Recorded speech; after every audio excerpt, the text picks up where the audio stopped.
आज हम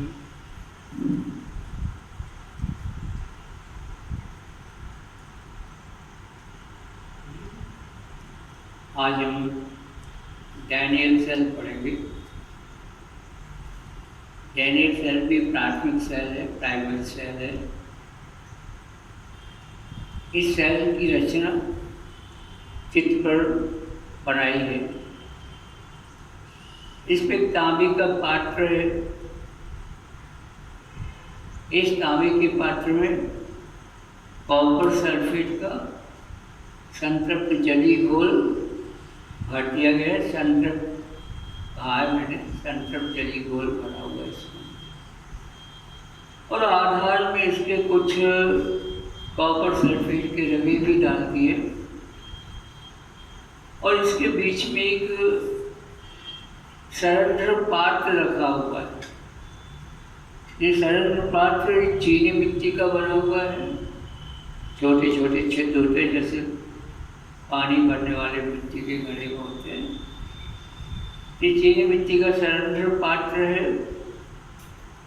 इस सरंध्र पात्र में तनु सल्फ्यूरिक अम्ल भरा हुआ है, और बीच में जस्ते की छड़ भी इसमें डाली हुई है। लेकिन जस्ते की छड़ अमलगमित तो होना चाहिए, अर्थात जस्ते की छड़ के ऊपर पारे की पॉलिश होना चाहिए। तो ये जस्ते की छड़ है जो पारे की पॉलिश से युक्त है। ऐसी छड़ को जस्ते की अमलगमित छड़ के नाम से भी पुकारते हैं। यहाँ पर दो पैंच, एक पियोन एक पीटू है। पियोन पैंच तांबे के बर्तन पर लगाया गया है, पीटू पैंच ये जस्ते की छड़ पर है। इनकी सहायता से हम संयोजित तार जोड़ सकते हैं।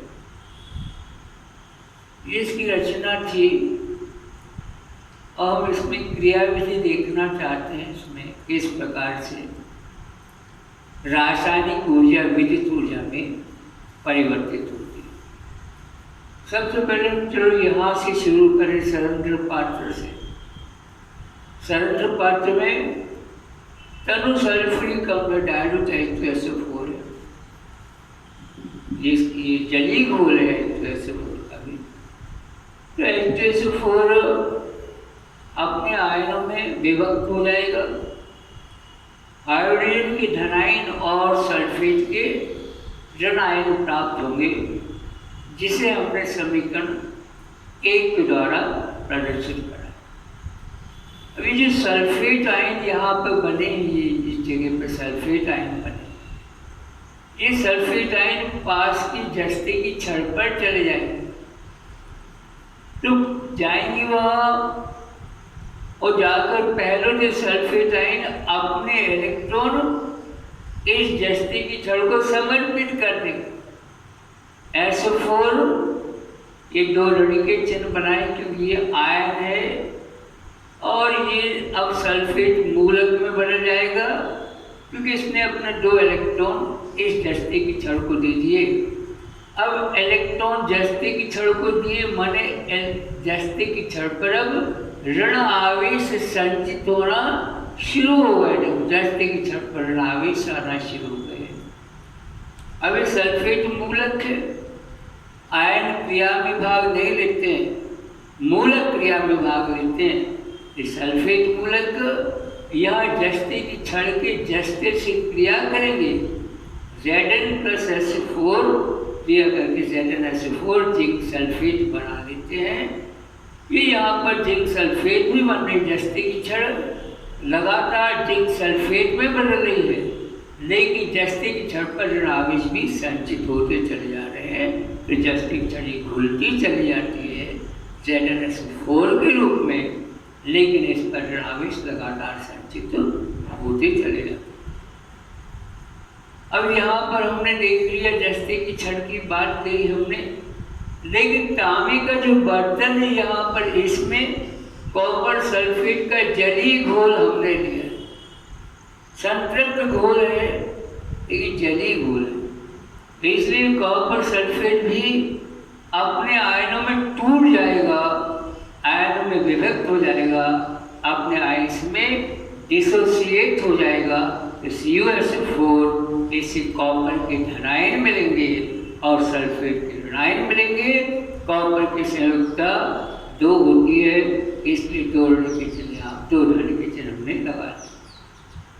अब ये तांबे के आयन हमको मिले, ये तांबे के बर्तन पर जाते हैं और तांबे के बर्तन से इलेक्ट्रॉन लेते हैं और खुद उदासीन हो जाते हैं। ये तांबे के आयन कॉपर आयन है, इनने तांबे के इस बर्तन से इलेक्ट्रॉन ग्रहण कर लिए और खुद उदासीन कॉपर बन गए। ये कॉपर इस कॉपर के बर्तन पर संचित भी होता चला जाता है, कॉपर के पात्र के ऊपर इकट्ठा भी होता चला जाता है। ये ठीक है कि कॉपर के पात्र पर वो कॉपर इकट्ठा हो रहा है, लेकिन एक चीज और आ रही है, कॉपर का बर्तन इलेक्ट्रॉन लगातार दे रहा है, माने कॉपर के बर्तन पर इलेक्ट्रॉनों की लगातार कमी हो रही है, अर्थात कॉपर के बर्तन पर लगातार धन आवेश संचित होते चले आ रहे हैं। इस प्रकार से हम देख रहे हैं यहाँ पर कि एक इलेक्ट्रोड के ऊपर जस्ते पर लगातार ऋणावेश संचित होते चले जा रहे हैं और कॉपर के पात्र पर लगातार धनावेश संचित होते चले जा रहे हैं। मान जो रासायनिक ऊर्जा है ये अब विद्युत ऊर्जा के रूप में यहाँ पर ऋण और धन आवेश के रूप में हमको प्राप्त होते चले जा रहे। लेकिन जिस पर ऋणावेश इकट्ठे हो गए इसे हम कैथोड के नाम से पुकारे। ये जो जस्ते की छड़ है ये ऋण इलेक्ट्रोड की भांति कार्य करेगी अब, क्योंकि इस पर ऋण आवेश संचित हो गए,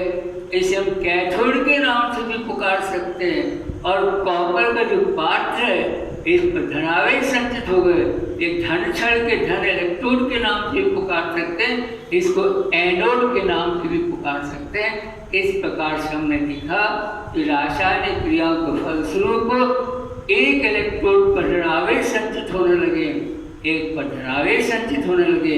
अब अगर इन्हें हम संयोजी तार से जोड़ दें तो क्या होगा, धारा प्रवाहित होगी। धारा उच्च विभव से कम विभव की ओर प्रवाहित होती है, या उल्टे शब्दों में सरल बात कह सकते हैं, ये जो इलेक्ट्रॉन है ये तार में होकर और एनोड की ओर चलेंगे।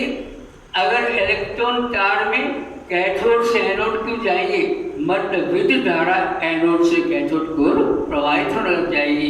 इस प्रकार हमने देखा यहाँ पर भी रासायनिक ऊर्जा विद्युत ऊर्जा में बदल रही है। ये हमने इसकी कार्यविधि पढ़ी। लेकिन एक बात और विचार करें हम, यहाँ चित्र में कॉपर की रवें हमने डाल दी, ये इसलिए कि जितना कॉपर सल्फेट टूटेगा, ये जो खोलता है संतृप्त, इसमें जितना कॉपर सल्फेट टूटेगा तो उसकी जो कंसंट्रेशन है उसकी सांद्रता घट सकती है।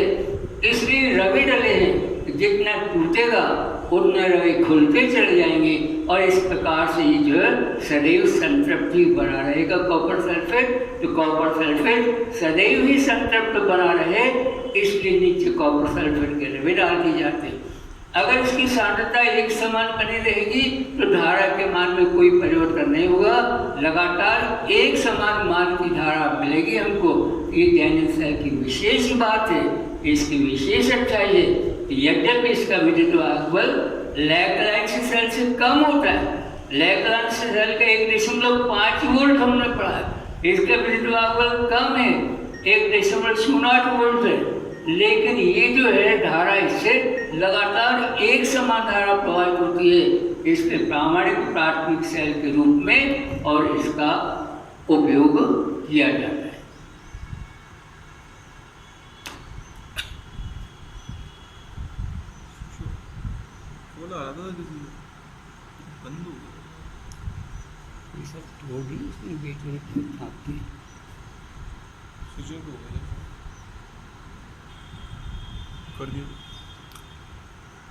अब यहाँ पर एक तो हमने अमलगम की छड़ लिए जस्ते, माने जस्ते की छड़ पर पारी की पॉलिश पहले से करी हुई है।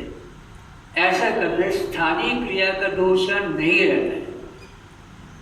दूसरा ढोड़ का दोष, ये ढोड़ का दोष भी नहीं रहता है। क्योंकि सरेंडर पात्र से हाइड्रोजन की जो आयन है वे कॉपर के पात्र में आते हैं, जहाँ पहले से सल्फेट आयन उनका इंतजार कर रहे हैं। तो हाइड्रोजन के धनायन यहाँ आते हैं और यहाँ सल्फेट के ऋणायन पहले से पात्र में इंतजार कर रहे हैं, इसलिए दोनों यहाँ पर मिलते हैं, आपस में आवेशों का आदान प्रदान करते हैं और यहाँ पर H2SO4 बनाते हैं। इस प्रकार से हाइड्रोजन खत्म हो जाती है। वो हाइड्रोजन जो ढोण का काम कर सकती है वो हाइड्रोजन यहाँ खत्म हो जाती है, समाप्त हो जाती है। इसलिए इस सेल में ना तो स्थानीय क्रिया का दोष होता है, न इस सेल में ढोण का कोई दोष होता है।